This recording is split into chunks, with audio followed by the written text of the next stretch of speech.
Good morning. I'm very excited because today's tutorial is on rock climbing, which we haven't covered since Splash. Now, what we're going to do while we're waiting for this update, which is almost done, is talk about how it works. And so the way it works is you have, and there's a lot of ways you can do rock climbing, but the way that we did it in Splash and the way that we're going to be doing it today is relatively easy because you have a visual indicator, which is a static object that doesn't move. Then on top of that you put, and that's non-collidable so that you can put stuff on top of it. Then you put a invisible, grabbable object, so something collidable that you can grab, and that represents what you're actually grabbing onto. So you grab that, and now you won't see it shaking, and on update you constantly move it back to the reference or the origin position, and then you track the distance between the hand to the origin position, and the distance of the player's hand to the origin position is how much you move the player's body, which can create the ability to climb. It should be that simple. I mean, it's really not that hard. So I'm thinking we're gonna knock this out of the park. So it looks like the installation process is taking a while, so I'm gonna hit the pause button and we'll be right into Horizon. As there is a installation update every week, I do find that sometimes you have to close it and reopen it. Who knows what bugs we'll get with this one. I did want to share something for those of you who might have installed your Visual Studio Code wrong. I do think it is an installation process problem, and I have not found a way to fix it, not even uninstalling and reinstalling. But when you open up VS Code from inside of Horizon, you might have one of these files open just like this, and then on the left there won't be this folder. It'll say open folder. Let's see if I can make this happen. Reveal in File Explorer. So it'll look like we just opened up one of these, and then when you're in here, you might have some errors because you're not connected to Horizon Core, so you'll have to click open folder, and then just press select folder. That's going to open up the folder that this script was inside of, which gives you access to all of your scripts plus the types folder, and the types folder is what makes it so that Horizon Core is linked up. So you then also want to press accept and allow any pop-ups that are popping up. Anyway, just a heads up for you there. Here we are in the creation home. I do expect this to not work, so I would recommend just closing it, and then we'll reopen it, and that should give us the best chance of this working every single time, so that there aren't any other weird, extraneous issues. So now that we are loading in, we want to do this climbing wall, and I don't have a good world for it, so I'll just create a new world. That's going to take a moment. Alright, so we're going to go ahead and close out of this update, and the AI tab as per usual. I like to go to the console tab as my default, and I think because this is a new world and I always forget to rename it, let's do that real quick. We'll name this one Climbing Tutorial. There we go. And now we need to build this wall. Now this is going to be as basic as it gets, so we'll start by pulling out a shape, and we'll imagine that you're climbing up a plane. So this could be any surface that you determine. Let's rotate that 90 degrees on one of these values. That's not 90 degrees. There we go. And let's do another 180 on the Y. Boom.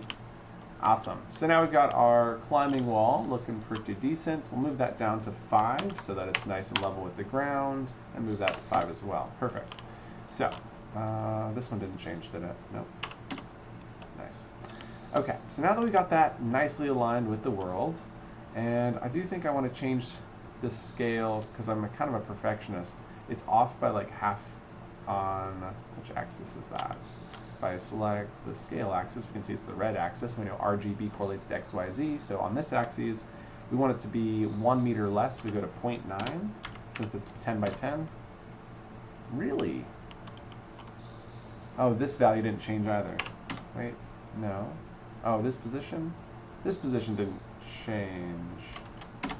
I was meant to change that position. Oh wait, never mind. It probably was fine at 1. Anyway, there we go. I like it looking nice. Glad to see it looks good. And let's go ahead and pull out a visual indicator for our climbing spot, which will be this sphere. And we're going to change the scale of this to match what you might expect on a rock climbing wall. So we'll change that to be 0.15. 0.15, 0.15, and then we'll change the color to be one of those poppy colors, just like we did in Splash. Let's get color down there. Perfect. Come on. This thing is not the best, but we got it. We'll change that to a 1, and now we've got our nice climbing spot, and it looks pretty decent. We're going to have to lift that down there, just like that. And now that we've got that set up, we do want to turn off collidability. So we'll just turn off that checkbox right there for collidable. And now that we have that set up, we can now grab a collider. I think this will work. We can just use a sphere collider. Now this is going to turn on all the colliders for the world, and we have not yet talked about colliders for following the series. So at some point we should, because that's actually really important for optimization. But for now, we're just going to ignore colliders. And we're going to focus on changing the sphere collider radius to 0.2, maybe 0.15 to match the size of the other one.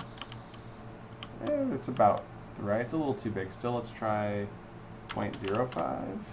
That's a little more like it. Nice. And we can move that into position. I think the best way is, of course, as we would normally do, which is to click this, right-click, copy position, select our collider, right-click, paste.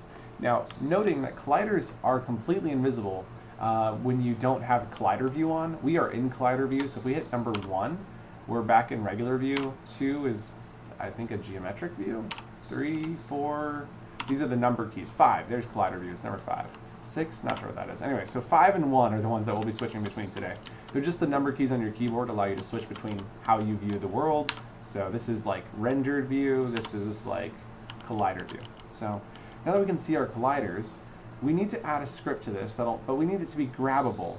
And because this is not grabbable, what we're going to do is right-click and create a parent object. And the parent object can become grabbable, so that should be the solution. So we select motion, interactive, and grabbable. Perfect. We'll leave collidable and visible on, even though it's not visible. And we don't need collision events. We just need to know when the player grabs it. So let's start by attaching a script, create a new script, and this is going to be called, what do we call this? It's a invisible anchor. So I'd call it like a climbing point underscore entity. That seems to make sense. Create and attach.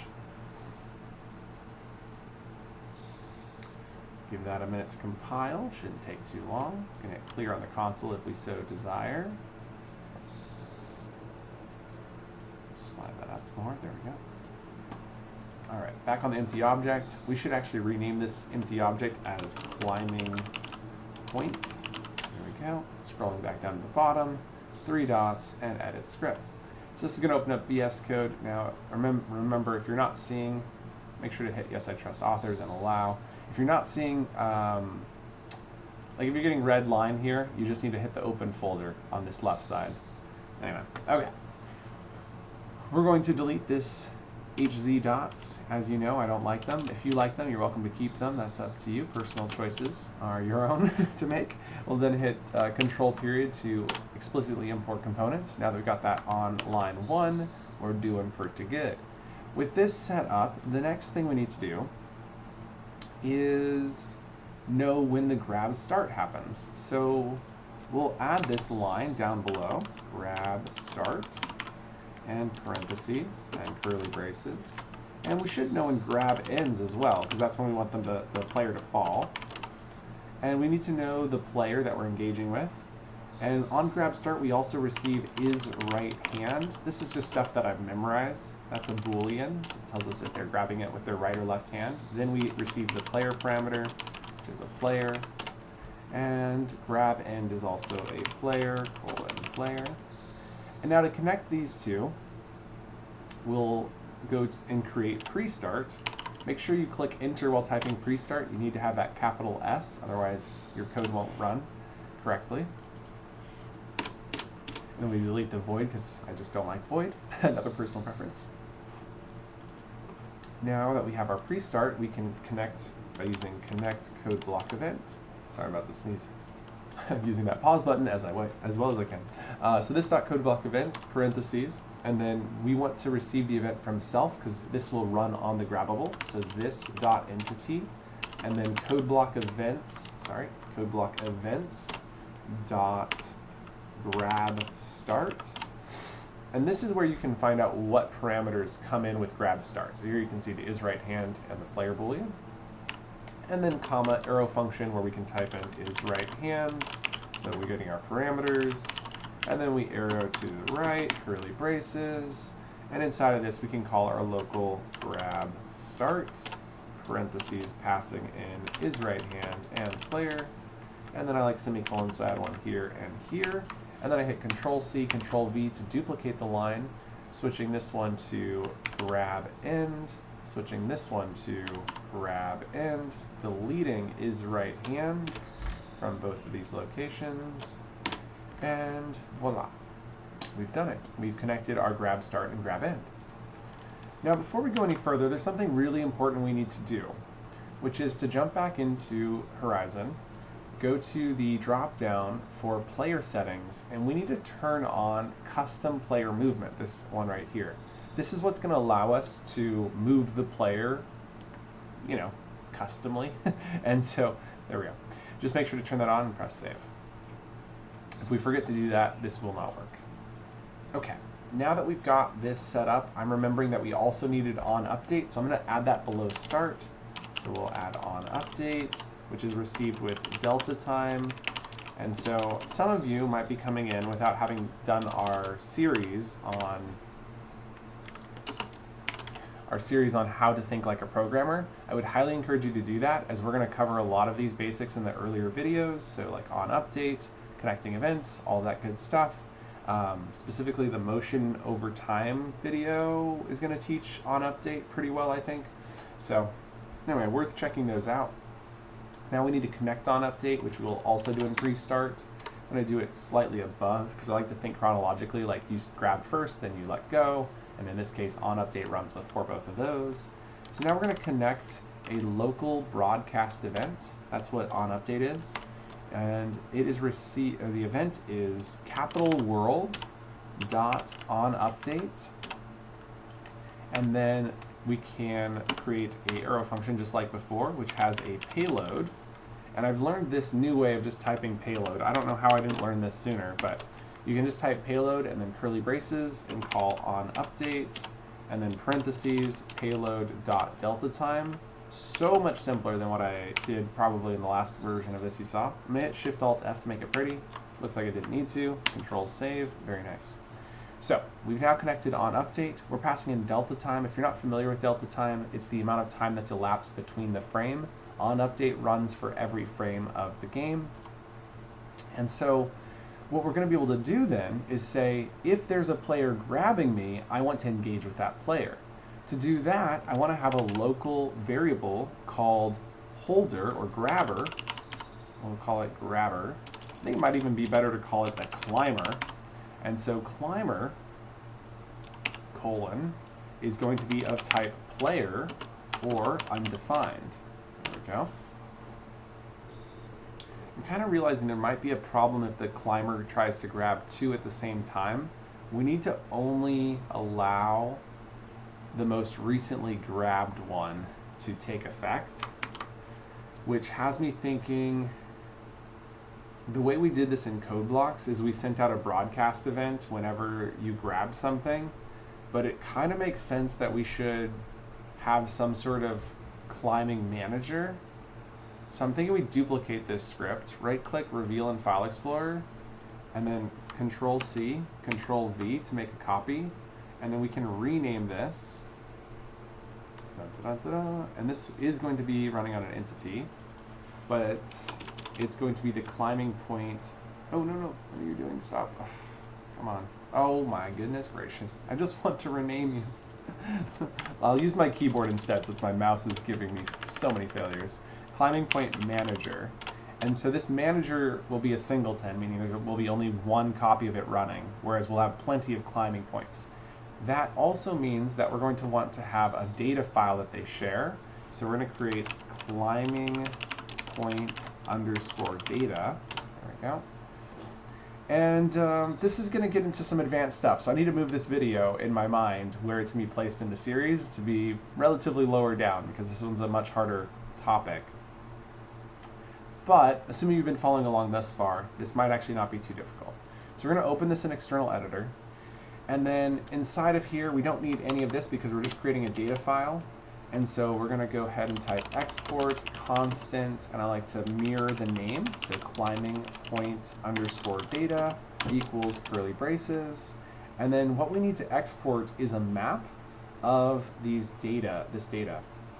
And the data that we have is the player and where they have grabbed from. So like the current grabbing position is what we need to know.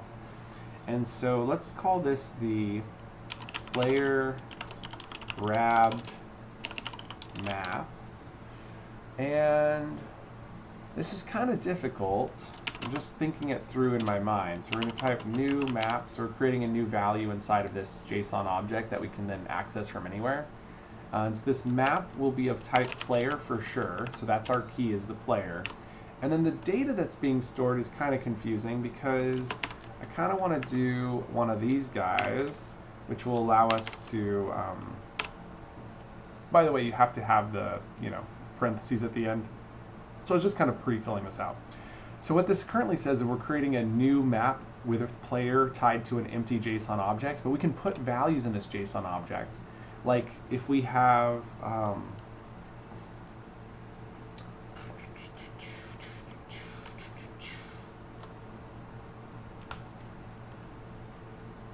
this is so confusing. Bum, bum, bum, bum, bum, bum, bum. Let's come back to this. And maybe we should work through the simplest version of this and then come back and make the multi-point version work. Like, let's see how it works, and then once we see how it works, we can start modifying it to make it work for many rather than just one. That makes a lot of sense. So this is the climbing point manager. I want to rename all of these to just get this set up right now. Climbing point manager, boom, and control save. So using right click rename symbol is how I did that. We're gonna just leave everything in here for now because I don't know how much we're gonna keep. I think we're just gonna keep on update, but for now we're just gonna ignore that. And we're going to create an empty object, which will be our manager. So this is the climbing point manager. We'll move this to 0, 0, 0, so it's out of the way. And we'll attach the script so we don't forget to do that later when we do start working on that. And there is our climbing point manager. Fantastic. Okay, so now that that's set up, we've got our climbing point. And what we need to do on our climbing point is just get this thing working before we start working on what I said before. And to do this, we need to know about our climber. So our climber is going to be a player or undefined, which then will allow us on update to say if climber is defined, then, oh, I solved the problem. I solved the problem with the data file. Instead of mapping to a player, we map to an entity. That makes so much sense. We'll come back to this, but that should be the solution. Okay, so if this dot climber is defined, meaning we have somebody grabbing this climbing point, that's when we want to move player. And so on grab start, we can say climber equals player. Pretty straightforward. And then when they let go, we can say climber equals undefined because there's no longer a climber. Pretty good. And then there's one thing that we need to do on update that I'm just copying it from Splash. I'm not sure how well this works, but apparently it does. And so what we're going to do on update is say this dot entity dot position dot set. And we're going to set this to be the origin position that it started at. So here on world start, we can say origin position equals vec3.0. This is just to define a default value. And then on start, we can say origin position equals this dot entity dot position dot get. I am very nervous about having this happen after pre-start though. So I'm actually going to move this up because I'm 90% sure, only 90, that's not high, but I'm 90% sure that this will work in pre-start. Like pre-start just happens before start.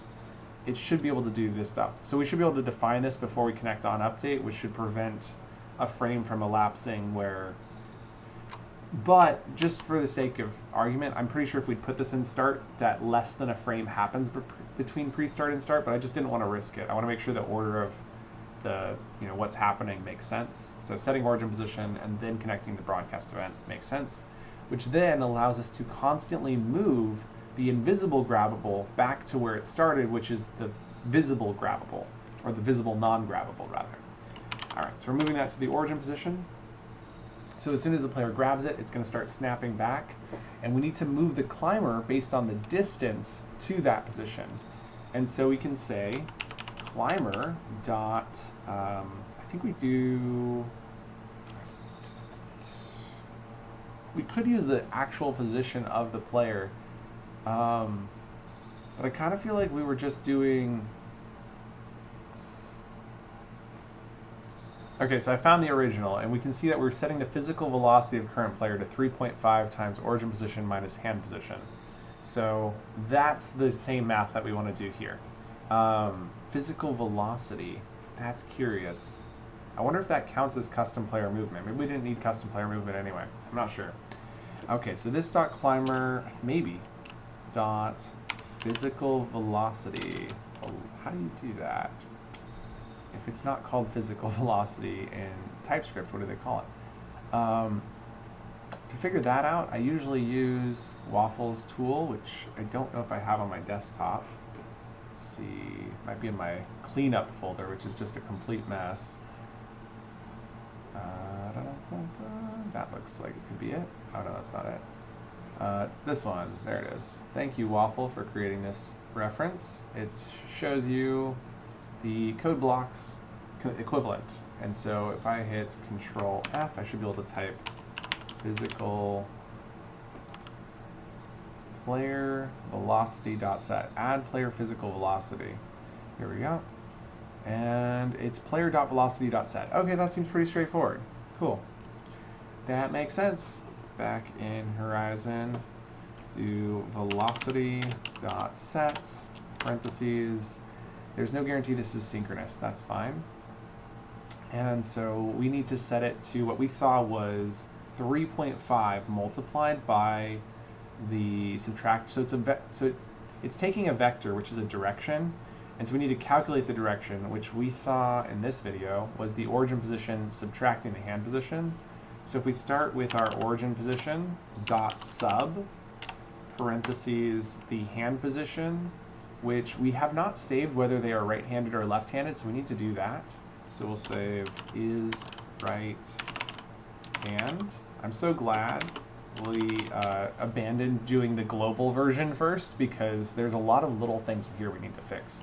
So is right hand equals true, but then on grab start we can say is right hand equals right hand, and let's do is right-handed to make sure that this is more clarified, and also that way it has the this dot at the beginning, so we actually refer to the one inside of our class.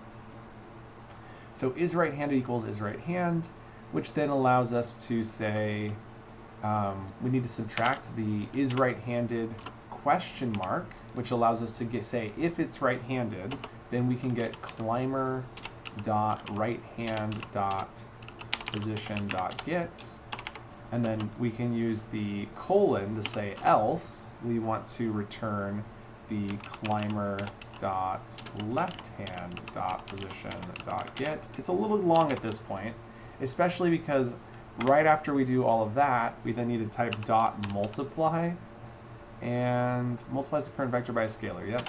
Multiply parentheses by 3.5, and now we've written the whole line. So this is just mimicking what we saw in the splash code for code blocks. So that should do it. So the math is the same. So if the climber is defined, we have the right hand or left, and we move the player based off of that grabbing. I think that's it. I'm a little nervous, but we're ready to go try it. Relatively simple script. So yeah, world simulation on. Go ahead and enter preview mode. We can see that we can grab that, and it works. It moves us into position. Since we're still in, so here's what It still has us in. That is too hysterical on mobile. Yeah, you know, it's not designed to work on mobile. You can kind of like move around a little bit until it breaks. Like, because it's constantly snapping back to the origin position, it will break if you try to move too far away, which is great. That's a great flat like way of doing it. And you can see it always snaps back to that position. If we hit 1, we can get back to what it's supposed to look like. I had to click escape and then 1, so escape and then 5, or then back to 1, and then clicking again to get back into the game. Pressing E, and that's what it looks like for the player who's in there. And when they try to move, you can see that it's still holding onto the ball, right? Because we saw it when we were in collider mode. But if they move too far, they break off. It looks just so perfect. So the problem is if we have more than one of these, which, by the way, is not really a problem on mobile. It's really, let's name this climbing visual, and grab both of these and press Control D. On mobile, it's not as big of a problem because, let's change this to be a nice poppy blue, and then maybe we'll do one more. Control D. Oops, wrong. Control C. Grab the red anchor. Okay. And then up a little bit. It's weird. Oh, I can't see it because it's inside the wall. Got it. And then I'll change that one to green. Make that a nice dark green. Nice. And then we'll grab that blue one real quick and just make it a little more natural looking. Fantastic. So on mobile, you can only grab one thing at a time. Did a world simulation on. So when you walk over, you grab this one, then you grab this one, and then you grab this one. It just works. But on VR, you can grab more than one, which is problematic, which is where what we have to do next comes into play. Now, I feel like I have to say this, and not a conversation I want to have, but I know there are some people out there developing for mobile exclusively, so theoretically this works for you. I really do not advise this. I just can't advise this in any way. Like, VR has such massive, there's so many people there. To focus on mobile is just to follow what Meta wants, and they're not always right. There's a comment somewhere on one video talking about how like billionaires make mistakes. I think that's a great thing to like point out. Like, this is a big company, but their mobile endeavor has not yielded great results, and hopefully they continue on their VR endeavor because that's where we all came from and why we all love Horizon. So anyway, I just cannot encourage you to stop. Don't stop here. Keep going, because this next bit is for the VR players. All right. Let's see. We've got our 3 points. We know if we had 2 hands that you'd be holding 2, and the on updates would be competing. We can go ahead and close out of this. And then back over here in the climbing point entity. So this almost works. I guess we didn't try using grab end to like, but you kind of see grab end when you move too far away. Like, that is what is happening. What I'd like to do is make it so that we're doing this exact same thing, but the manager is doing the on update stuff. So it decides which climbing point to use based on when it was clicked on. So under climbing point manager, we don't want to have grab end and grab start because this will not be on a grabbable. We can get rid of these. And then on update, we want to do this stuff. And so let's start by getting this bit functioning. So I'm going to Control X and paste this over into here. So Tab Control V. So obviously we're missing an origin position. We're missing is right-handed. We're missing the we're missing things like the climber, which is listed here, but we can actually delete that. There we go. So we're missing 3 major components to make this work, which we can get from our data file, which we'll set up momentarily. This will no longer need on update, but it does need to put that data into the data file. And so what I'm going to do is delete on update here, and then delete the is right-handed, and delete the climber.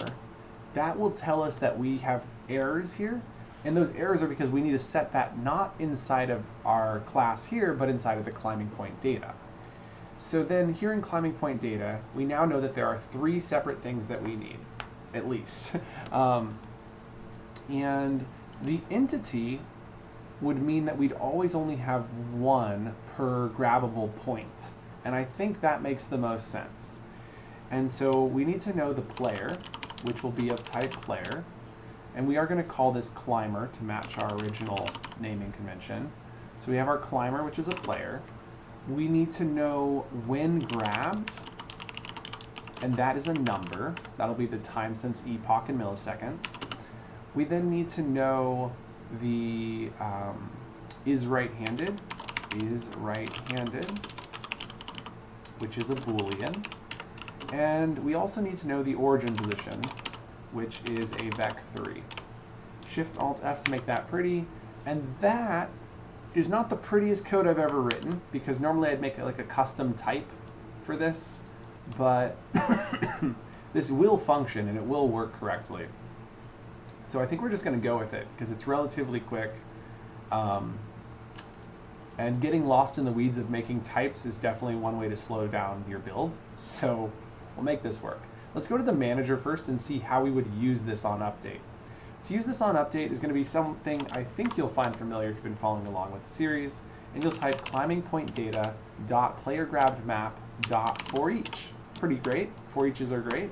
And so in the for each loop, we have a payload which has all the values in it, and we also have the key, which is the we call that the climbing point, because that's the entity. Then we arrow function to the right, curly braces, and in the curly braces, that's where we're going to do all of our code. So I put a semicolon on the end, then I come back to the curly braces and press enter. Then we can select all of our code here and alt arrow up. Now because we mimicked the name, probably is right-handed is the same name, let's check. Is right-handed, perfect. Everything has the same name. We can then just type payload, press Control C, and wherever we were at before with this, and then the thing is wrong, we just paste payload. So climber becomes payload, so it's payload.climber, payload.origin position, payload.is right-handed, and one more. If we go through the whole line, we can see that that is now done. Control save. Fantastic. Now we're not using the climbing point, but it's nice to know that it's there in case we decide to use it in the future. And so for every entity, we have this set up. Now, there is one problem, which we will get to in a moment, which is only use most recently grabbed. So we'll come back to that. Red dot next to that reminds me that we need to do it. I also only use comments when it's an action, so both of these things are telling me I have something to do. I am going to delete stuff in here that we are no longer using, like these two.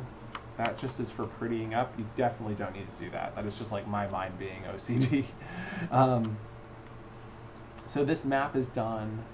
This is going to work, and we just want to see it working before we move on to the next step. And so here on grab start, we want to go climbing point data dot grabbed map dot set parentheses for this dot entity, and then the value is inside of curly braces. We can then type in the values. To make this look a little bit easier to read here, I am going to break it onto its own line. We can then type climber colon is player, comma. The next value is, we can just hover over this to see what we're missing. So it says we need a when grabbed. So we type when grabbed equals date dot now, parentheses after that, comma. We also are missing is right-handed, colon, which is right hand, and then comma. And the last value is the origin position, which is our local origin position, and comma. We can now delete these two errors here because we've now set the data in the climbing point data map. And when the grab end is received, this is when we delete ourselves from the climbing point data. So we would type climbing point data dot player grabbed map dot delete parentheses this dot entity. And that is going to remove that from the map. Now if we were using player, then when they pressed this, it would like overwrite the previous one. The problem is then when they grabbed another one, when they let go, we'd be deleting the player probably. So like this works better in my mind because it's one per entity, so it makes sense. And then somehow we need to determine inside of this manager, that'll be the next step, which one was the most recently grabbed based off date.now. All right, so pressing clear, we can now say world simulation on, and we'll see this behave just as it did before. This should work perfect. So grab, grab, oh, grab, nicely done. And let's try letting go, X key to let go. There we go, very nice. So, still working just as before, but we still need to fix the VR player, which unfortunately we can't demo today without hopping into VR, which I'm not going to do, I apologize, but you would see this error if they grabbed onto two. It's going to be competing on which one to go to, and they might be like flickering back and forth. Potentially. It's kind of hard to say what, but it might happen. So, right here, we know that this payload has the when grabbed Boolean, and this thing that we're doing here needs to be applied for one player. So, let's see. I'm thinking an array is the right approach. So we go through the map and we check to see, and this is where creating a type is actually a really good idea. So let's go quickly make a types or a definitions file. So we type climbing point underscore defs, and then this definitions will define the data. And then we'll call this, open this definitions file up, Control A backspace, go to our data file. We can select this JSON value here, press Control X. In definitions, we can say export type. We'll call this type climbing point data equals, and then paste. We do need to import a couple of our Horizon core values like player and vec3, control period and enter. There we go. Now we've defined a climbing point data. Notice it's in Pascal case. As we don't do this, we don't define types very often. You'll remember that types are in Pascal, and meaning uppercase for all letters, whereas data values are in camel case, where it's lower first and then upper. And now over here, we can type climbing point data. And so it's the same thing, but the benefit to this, I'm cleaning this up, again, optional, very much not needed, Control Save, is that over here, we can say, let's create an array of climbing point data. So we say,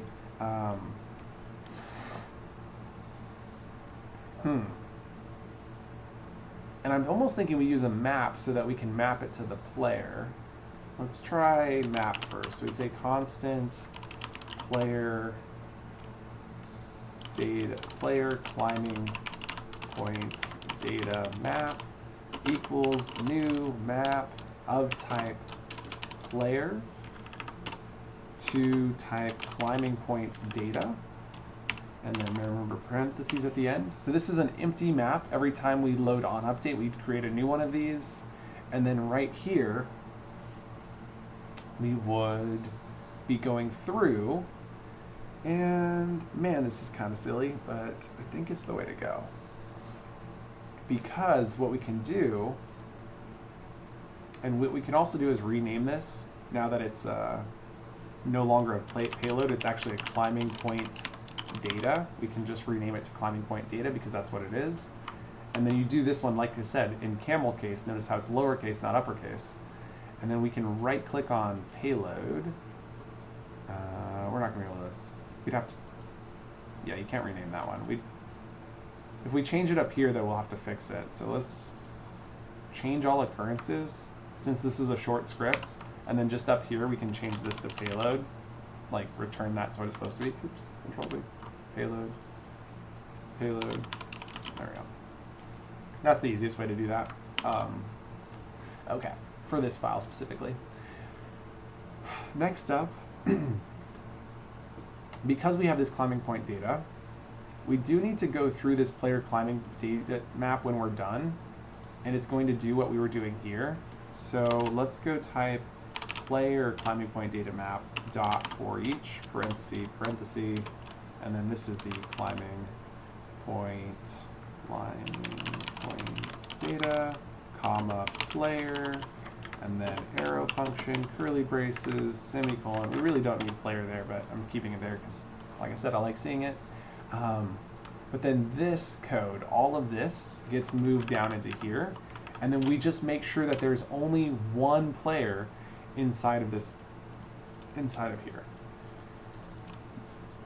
And so I think this is where we might be able to take advantage of the map to make our life easier. I'm literally working this out on the fly, guys. So maps are organized based on when they were added to, where the later items are the most recently added. And since we are removing items when they let go of it, we can then say player climbing point data map dot set for the player, set for the climber. So we go into climbing point data dot climber, comma, then climbing point data. And so what this does is it says the most recent, or the item that's furthest into this map, so the last item called that has that climber in it, is the climbing point data that we use. And because the way that maps are organized is based on when you added the item to the map, and we remove items from the map, this last value that's set for a player, so if they're grabbing two at the same time, the most recently grabbed one is the one that will be set. And when you use the set, it overrides the previous value. So it's going to override if there's more than one player in this map, and just use the most recent one. And that seems like the right approach. I'm kind of wondering if there's a better way to do this, but I think this is it. Which does mean, if you're following along, it's okay if you missed it. We don't need the when grabbed number anymore, so we can delete that from our type definition. And over here, when we're defining the type, we can actually delete that as well. Press Control Save. We don't need this anymore. Control Save. Looking through, looks like everything's good. So we just double check that this still functions correctly. But yeah, that should now work in VR. And we can have as many climbing points as we want. Ta-da! All right. That ended up being 3 times longer than I was hoping this video would be. But let's just really demonstrate it by having all of these again. We'll make sure to only get the... Don't want to duplicate the climbing point manager. So I'm going to hit Control D. We'll grab our rotate tool so we can rotate that and then slide it around. Sure, that's looking good. Be up a little bit. Don't know how to go up on this. Oh, that is up. Doesn't look like it's going up. I think these are not working correctly, but that's okay. We got it. So, nice. And you could change these to be other colors, right? Like, world simulation on. And it's pretty cool. I like that it works on both mobile and VR. I think it's a way better experience in VR, but it's cool. Walk too far, climb. I mean, totally. I don't know, there's something to this. It's pretty good. And then X to drop. Nice. I would definitely recommend adding sound effects and visual effects to this. I feel like that's a nice, fun challenge for you if you're just getting started in your coding career. This is a really hard task if you're just getting started. But dang, was that cool. And yeah, we just made a video on adding visual effects and sound effects to the projectile launcher, so feel free to check that video out to learn how to expand upon this one. Have a great day, guys. This has been fantastic. If you have any questions, leave them in the comments. Join our Discord. I don't always see the comments on YouTube, so it's always best to join Discord, where I check every day. And we'll see you in the next one. Bye.